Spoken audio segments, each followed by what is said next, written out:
You are listening to Insights from the Conference Board.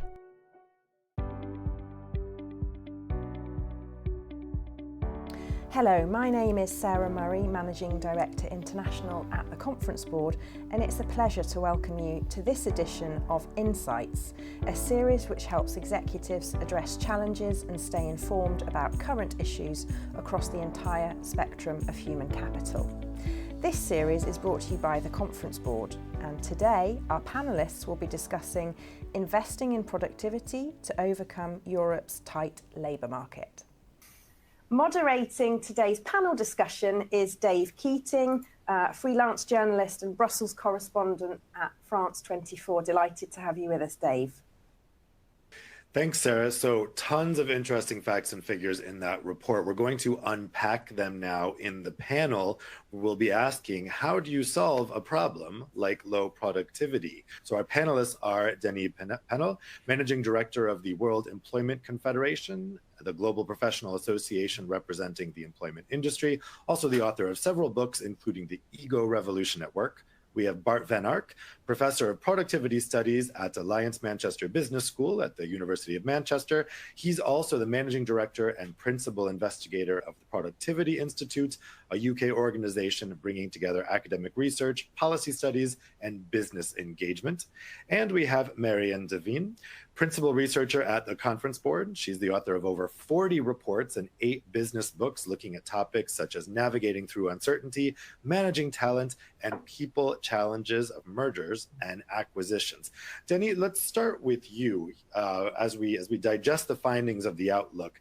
What do the findings of the Outlook that we've just heard suggest to you about the future of work? Yeah, thank you for the invitation, first of all. Well, I think we are supposed to discuss, the way to solve the productivity issue. And my first point would be the fact that we should not underestimate the human factor into that topic.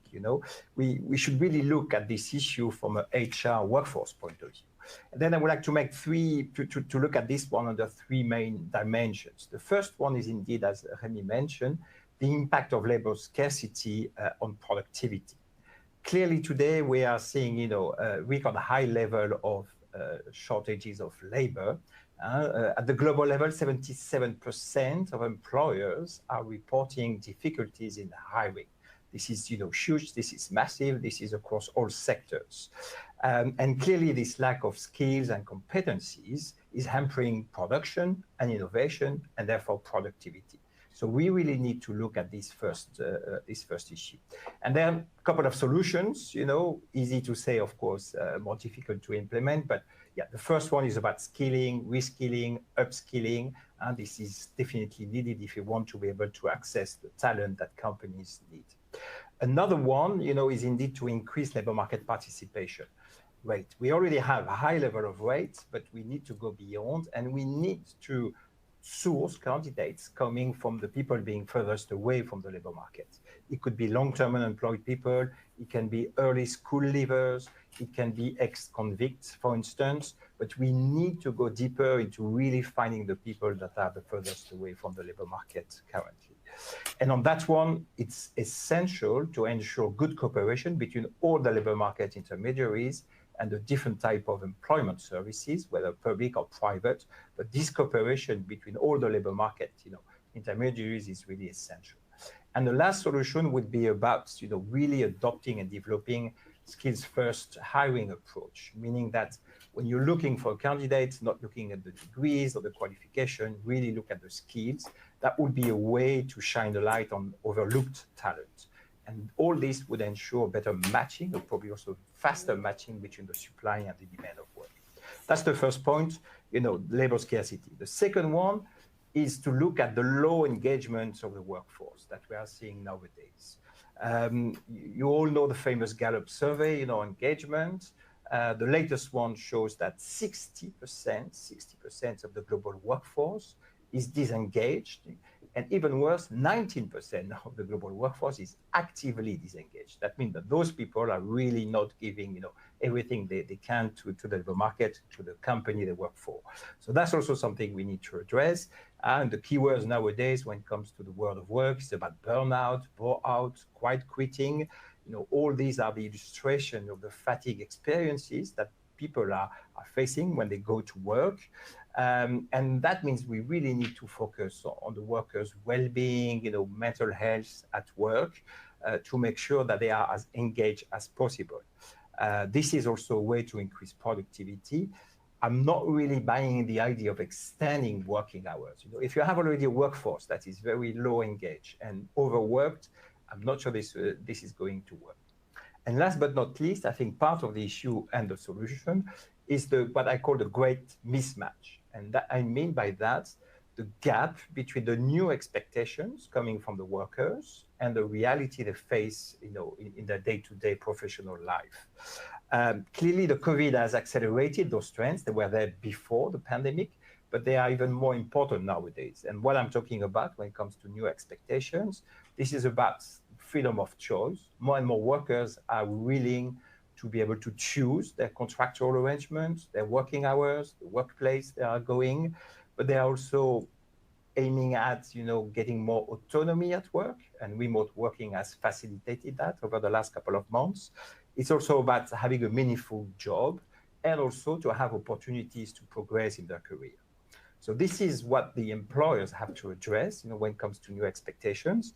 But then the reality is a bit gloomy because based on the Microsoft survey, it seems that only 54% of managers feel that leadership is out of touch with employee expectations. So again, there is this gap between the expectations and the reality, and this is also bad for engagement, for motivation, and therefore for productivity. I think my conclusion will be, the fact that work is becoming more and more lifestyle. In the past, we had to adapt our life model to work. Nowadays, the issue is the other way around. We want work to adapt to our own personal constraints or choices. So we need diverse forms of work in order to make the labor markets, functioning better. And we need to be able to individualize the working conditions. So to conclude, I would really say that, well-functioning labor markets with a fast and a good matching of supply and demand of labor is key to have productivity, as well as to really manage to have an engaged workforce. If we manage to combine those two, this will help to solve the productivity issue. Thanks. Let's go to Bart next for a long-term perspective here. We heard from Denis, they're just talking about workers seeking more flexibility, a greater work-life balance. When you look at these current trends, how do you think we can put productivity at the center of work while also accommodating these new desires from the workforce? Yeah, so thanks, Dave, and great presentation as well as very good comments. So let me just build on them and sort of feed on your question. What does this mean for businesses in terms of what have to be done in order to mitigate this risk of slow productivity growth?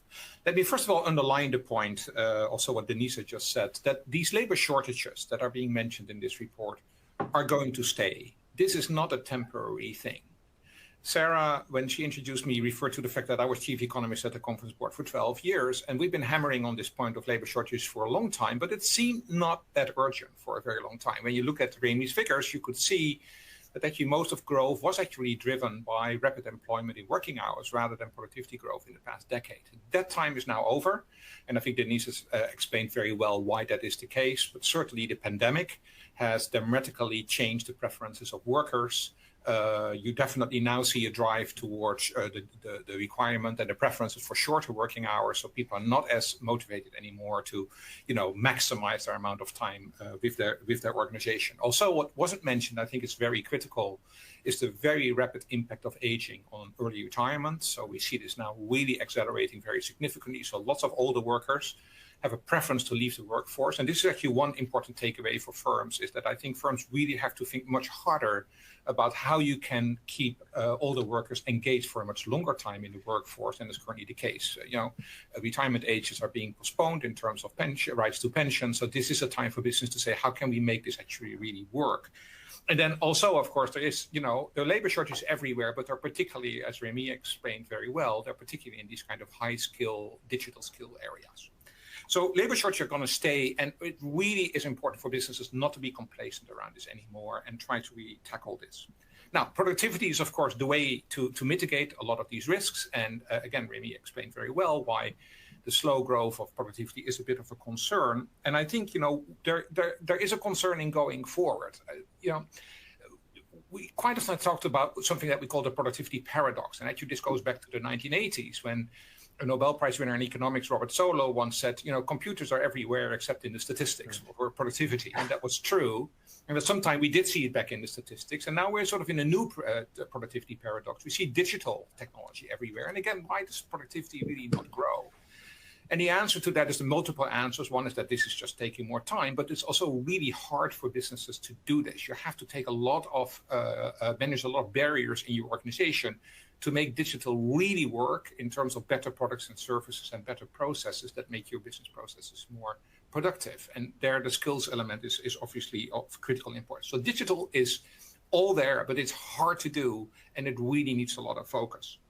The second important thing is that the productivity problem is everywhere. I do agree with Remy that manufacturing is a major concern in this respect, and we do see slow productivity growth in manufacturing.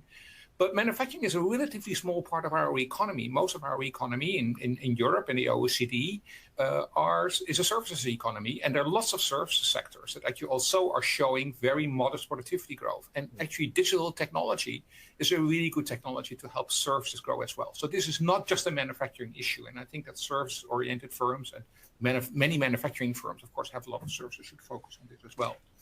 And then the third point why I think productivity is going to be a challenge is the transition to net zero and to clean technologies. Again, this is a major task that companies have. There's no immediate productivity gain from that. The productivity gains from net zero and a transition are probably be more long-term, so they need a longer-term focus of companies. So I think the bottom line of this is that companies need to think harder about productivity. And here's a challenge, because frankly, there is not something like a very well-established productivity narrative in firms. I think most business leaders on this call will probably say, we don't really talk a lot about productivity in our firm. We talk about lots of KPIs, but productivity quite often is not one of them. And that is because productivity has so many different aspects. It's about skills, it's about technology, it's about the training of your workforce, it's about a collaboration within the organization. So it really requires a lot of different parts of the organization to come together. And one report that was mentioned is on the website, what we call strategic productivity, is really important in our view for leadership's team to see how can we begin to connect these different narratives around better business performance around this topic of productivity. So a better productivity narrative will definitely help, I think, in order to really be able to drive productivity going forward. So it's a long-term task. It's no immediate results. But as I said, there's no time for complacency anymore. This is really now a major focus for pretty much any business organization across the economy. Marion, let's turn to you next. What do you think these trends identified in the Outlook mean for companies' human capital strategies? Especially when we're looking at the data in the report, what does it suggest to you about how to best match workers with the right roles, particularly in a tight labor market like this one? Yeah, thank you, Dave. I think that to me, I echo Bart's sense of urgency, really, that there is quite an urgent problem looming. It's already almost with us. We have incredibly tight labour markets, a shortage of workers, an ageing workforce, a very diverse workforce.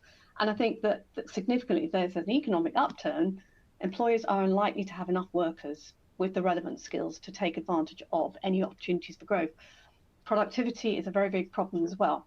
So I think that companies have to really sort of look at it from a lot of different angles. I think resoundingly, we have a situation where the labour market is very much being led by employees. It is an employee-led market, and therefore employees are having a huge influence really in terms of the world of work, what they want. I think post-COVID, they've come back to the workforce with some new attitudes, higher expectations of companies. And as Dennis said, I think, wanting the world of work to adapt to us as human beings and not the other way around. So I think there's been a really tremendous shift in terms of sort of the psychology of the workforce, I think the expectations of the workforce, and I think that the strength and the influence of the employer's voice or the worker's voice. So this means that really the traditional strategies that companies have used really to get the best of their workforce and to get that match between workers and jobs, it's all got to, in a way, in some sense, it's got to go out of the window. And employers are having to really rethink how to do that match between workers and work. And so I think what's happening on a number of levels is that, first of all, the nature of work is really changing. So employers are really having to understand and use a lot of data and analytics, a lot of AI-based tools to understand how jobs are changing, how the combinations of skills are changing, how some jobs are merging, some jobs are being created, some jobs are disappearing. So it's really understanding how work is changing, how jobs are changing, how occupations are changing. So I think that's one very sort of important aspect. Secondly, employers really have to think about their workforce and take on board that there aren't enough workers, that there is a real sort of competition for talent, and therefore you need to understand what your workers want. You need to take a much more tailored and nuanced set of sort of strategies to attract and to retain your workers. You're trying to attack a smaller, diminishing pool of workers, and you have to be very creative as well. And as someone said, you've got to look in those overlooked talent pools, go fishing where the fish is, consider different groups, and it might be people with disabilities, for example. The world of virtual and digital is allowing us to really, to help these people utilize their potential and to take up employment opportunities. So it's about sort of really understanding, taking nuanced approaches to your workforce, understanding what the value proposition is for different segments of the workplace. What is the value proposition for Gen Z? And in Europe, they're a very small cohort. There's only about 9 million of them. But also, what's your value proposition for older workers as they move towards retirement, which is getting later and later, and also workers that are very skilled that we're seeing are actually coming back to work. Can you entice them back with projects? Can you entice them back with opportunities for coaching and mentoring and knowledge transfer that we know really do motivate older workers? And then most importantly, I think, in terms of understanding how jobs are changing, companies really do have to up the ante in terms of skills building. It's not just necessarily reskilling, although that's part of it, helping workers to transition from declining jobs and occupations and helping them to transfer across. But it's also upskilling. It's understanding that no one can stand still. Jobs are evolving so quickly. The nature of the work is changing. So we need to, all of us, be learning constantly and very fast. But also what's being called cross-skilling, understanding that because we can't quite work out and predict how jobs are changing, we need to be actually thinking in terms of skills, clusters of skills that are very important, complementary, and actually having this slightly wider set of skills to concentrate on so that you have employees and workers who can transition more easily, and you can actually, mobilize them across your company more effectively. And finally, this means that in terms of matching workers with skills, you really have to think about some of the fantastic AI-based tools that are out there now that companies are starting to use to create talent marketplaces. So they're starting to get employees to really do their own skills profiles, say what their aspirations are, their interests are, and the companies are also using the AI-based tools to flag up what sort of opportunities are available internally, but also to kind of do a push thing where they alert employees to different career paths and also some of the associated learning opportunities. So I think, to sum up, really, it's about taking a very different approach, much more tailored, really understanding who your workforce, the different components of the workforce, the different segments, and really being very responsive. And I don't think that the power to the worker is going to change anytime soon either. So this is a very, very demanding area for companies. Just quickly, in terms of productivity, companies are really starting to look at performance and do some really interesting things there. So if we talk about this a little bit later, I'll come up with a couple of quite interesting examples of how companies are working. Denis, one part of the outlook that really jumped out to me was the finding that during the pandemic in 2020, we saw the number of hours worked drop significantly, but that hasn't really recovered fully. We're still 2% below pre-pandemic levels in terms of hours worked. Is this something that your members have identified also, and what do you think is the cause? Well, if you look at our members, actually in 2022, we managed to go back almost, close to the 2019 situation. So we don't see that much, an impact on the working hours. But what I would like to stress maybe, and to add a point to the discussion, is another way to increase productivity. It's also to ensure that the regulation on labor markets are as efficient as possible. If you want to bring back some people who are the furthest away from the labor market, we need also to have incentive to bring these people back. And I'm thinking about, pensioners, for instance. The new word is no longer about retirement. This is about rewirement, how to wire people back to the labor market, even though they have become, pensioner. And indeed, because part of the solution could be to have these people working part-time, but of course, if they are losing their pension rights, this is not going to work. So we need to make sure so that the regulation of the labor market is as incentive as possible to bring back those people. So that's, I think, a very important point. And there is a direct, actually, link, if you look at the proper regulation of labor markets and the level of productivity of a country, this is also, I think, an element to bring into the discussion. Let me take some questions that have come in from the audience. We have a question here from Marion. It's from Alva Hoglund. Let me just pull up that question here. So the question for you, Marion, is you mentioned considering other groups of workers. Does that include recruiting third country nationals? I think it's a hard question to answer. I think if you mean by, I think across Europe, we're seeing refugees, we're seeing companies tap into specific groups. So we've seen a lot of companies really look at refugees who are highly educated. So I think that has to be part of the solution. But of course, we do have some tighter immigration targets and laws. And I think, therefore, that companies sort of probably need to work, again, with the policymakers to really look at sort of labour mobility across Europe, because at the moment, I think there is a feeling that it's not working terribly well. So I think certainly there are pools in other countries to tap into, and some companies are, some parts of Europe are definitely tapping into them. But I think that needs a more systematic sort of high-level approach to make it work. We have another question here. This question is for Bart. It's from Tara Murphy. Tara says, great discussion. The challenges are clear. Any perspectives on how AI or digitalization could offset or compensate challenges in workforce supply? Bart, what do you think about that?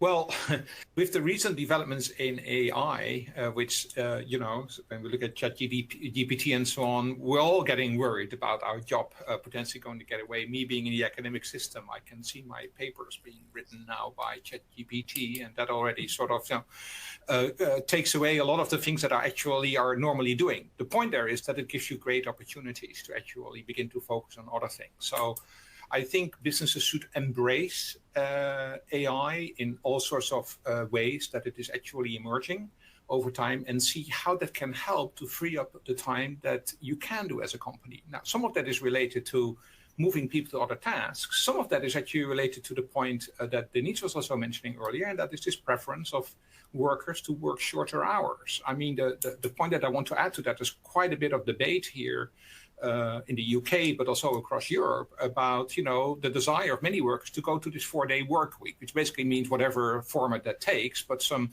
kind of going to like a 32-hour or even a 28-hour work week. Now, some employers will panic because of that and say, well, that's making the problem of labor shortages even bigger. Well, it turns out that a lot of the research shows that 20-hour work weeks tend to be more productive at the margin than 36-hour work weeks, because these additional hours are not necessarily making work a lot more productive. So here's an opportunity of technology, that you can use technology to take away a lot of redundant tasks that workers are going to do, and actually use that partly to give them the shorter worker hours, but also to have them to move to other tasks in the company that can improve the quality of the products and services that they're delivering and improving the process. So I think on the whole, there are big challenges, large changes that companies will have to make because of AI and robotics and all the other technologies. And that's why the productivity effects will take a while to work through. But it's much better to begin to embrace them than to try to sort of oppose it or try to keep it out of the door, because down the road, that's not going to help you to become ultimately a more productive organization. Great. I'll put one last question here to Denis. This question is from Victoria Proskuowska. And it's about this idea of constant and fast skills evolution. She asks, would this not be in contradiction with the paradigm of ever-increasing productivity? Gaining new skilling is time-consuming and sometimes costly, so if it has to become essentially exponential in nature, that would take the workforce away from actual production. So actually, is this need for constant upskilling going to drive down productivity, Denny? Yeah, well, to build on what has just been said also about the impact of digitalization in the world of work. Well, first of all, let's not forget that a significant part of the skilling is done, on the job. So training on the job is really important, and that's also a way to upskill people that is usually, undervalued. But back to the impact of technology, I think this could really make a big difference to facilitate access to training, via online training schemes, obviously, but also AI, virtual reality, what we call gamification. This is a way actually to facilitate and to increase, skilling schemes to be provided to workers, while at the same time, not indeed spending too much time, going to training and not being at work. But in any case, I think, increasing the skills and the competencies of your workers, this might be time consuming, but this is key to maintain productivity. There is this famous joke about, a human resources director going to his CEO and saying, we have to train the workers. But then the CEO said, but if we are training the workers, and then they leave to go to another employer, that would be a disaster. And then the HR director, replied, yes, but what would happen if we don't train the workers and they remain within our own organization? And this is where the main issue is. So that's an answer probably to the question. Well, before we wrap up the panel, I do just want to go back to Remy and just check, Remy, was there anything that came up during the discussion that you would like to respond to from the perspective of the Outlook? Well, thank you. It's been really a very interesting discussion. First of all, I think there are really key conclusions here. We don't have that many options in terms of just increasing the supply of labor, or in terms of work hours. We can bring in more workers, as Denny said, but overall options are a bit limited. That points again to the need to increase productivity. As we mentioned, it's not there's no magical recipe for that. And I think Bart made a very interesting point, because actually there are more requests just for the opposite than just increasing work hours. People are rather looking to work less, have more flexibility, and work in a different environment, also have a better sense of purpose in their work. And they can be much more productive, maybe having this sense of purpose. But to make the economy grow and companies grow, you need really to focus on new tools to accompany that trend. So it really requires a kind of integrated approach to really achieve that. Just coming back to European specificities, I mean, really we had that the big focus was on unemployment for so many years, and now we're talking labor scarcity. So that's in a sense a bit unexpected.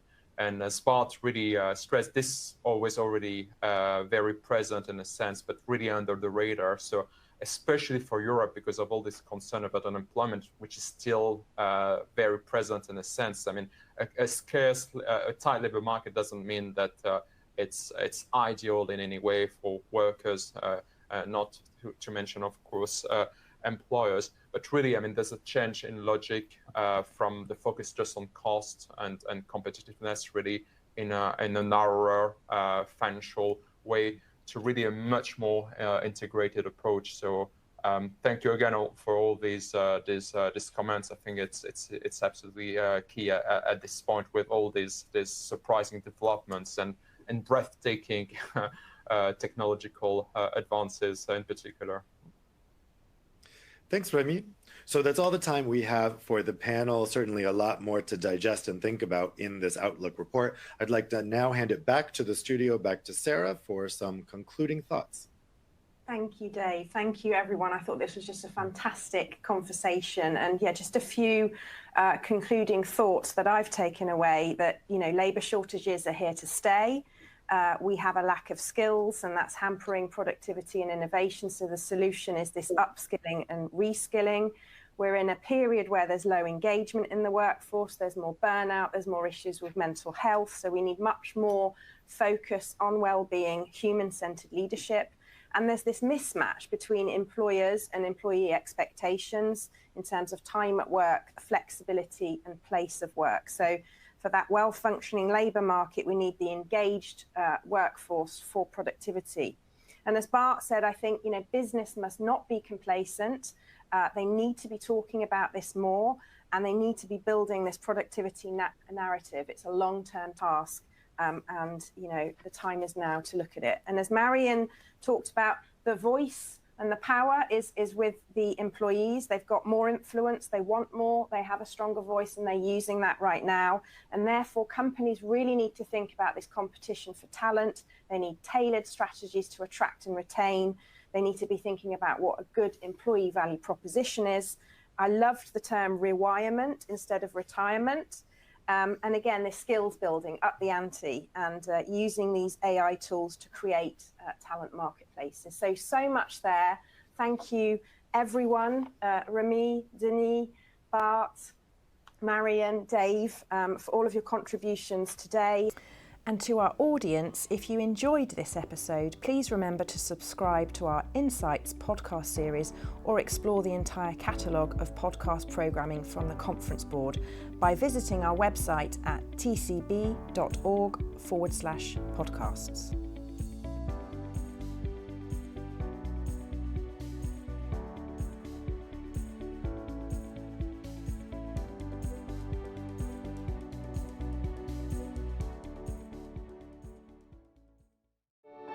This has been Insights from the Conference Board.